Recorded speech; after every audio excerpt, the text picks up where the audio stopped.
আসসালামু আলাইকুম বন্ধুরা, আমরা যারা ঢাকা শহরে থাকতে থাকতে আমাদের জীবনটা অদিষ্ট হয়ে গেছে। কারণ ঢাকা শহরের যে আলো বাতাস, যে অক্সিজেন, সব কিছু দূষিত হয়ে গেছে।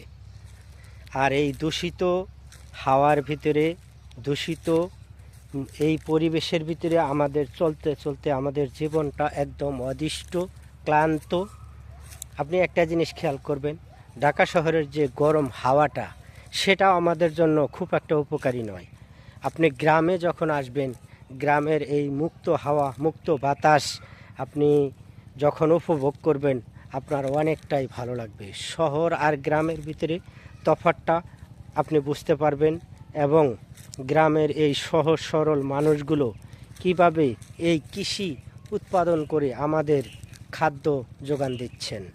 আমরা শহরে শুধুমাত্র শিল্প কারখানা বা আমরা টাকা ইনকাম করে থাকি, কিন্তু গ্রামের যে কৃষক, শ্রমিক, যারা মজুর, দিন মজুর, যারা অক্লান্ত পরিশ্রম করে মাথার ঘাম পায়ে ফেলে এই কৃষি পণ্য আমাদেরকে উৎপাদন করে দিচ্ছেন, খাদ্য উৎপাদন করে দিচ্ছেন, আমরা যা এই খাদ্য গ্রহণ করছি, তাহলে শহর আর গ্রামের ভিতরে কতটুকু তফাৎ এবং কতটুকু ইনকামের সোর্সের ভিতরে কাদের ভূমিকা সবচেয়ে বেশি। আমরা এই বড় বড় উচ্চ দালান কোঠার ভিতরে থাকতে থাকতে আমরা ভুলে গেছি যে মূল উৎপাদনকারী প্রতিষ্ঠান বা মূল উৎপাদনকারীর কারিগর কে। এই জিনিসটা বুঝতে গেলে অবশ্যই আপনাকে এই বিষয় ঘাটতে হবে, এ বিষয়ে অবশ্যই আপনাকে মাথা কামাতে হবে। আপনি একটা জিনিস চিন্তা করুন, আমি যত টাকা ইনকাম করি তার মূল উৎসটা কি? আমার এই খাদ্য যোগান কোথা থেকে আসে? শুধু টাকা হলেই সব কিছু হয় না, আপনার খাদ্যর যোগান দিতে হবে।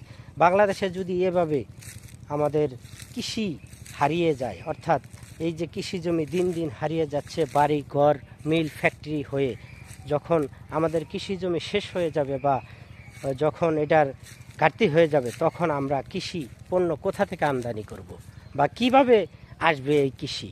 যত টাকাই থাক আমার কাছে, যদি দেশে খাদ্য না থাকে, যদি খাদ্যের ঘাটতি পড়ে যায়, তাহলে আমাদের এই টাকা পয়সা দিয়ে কি হবে?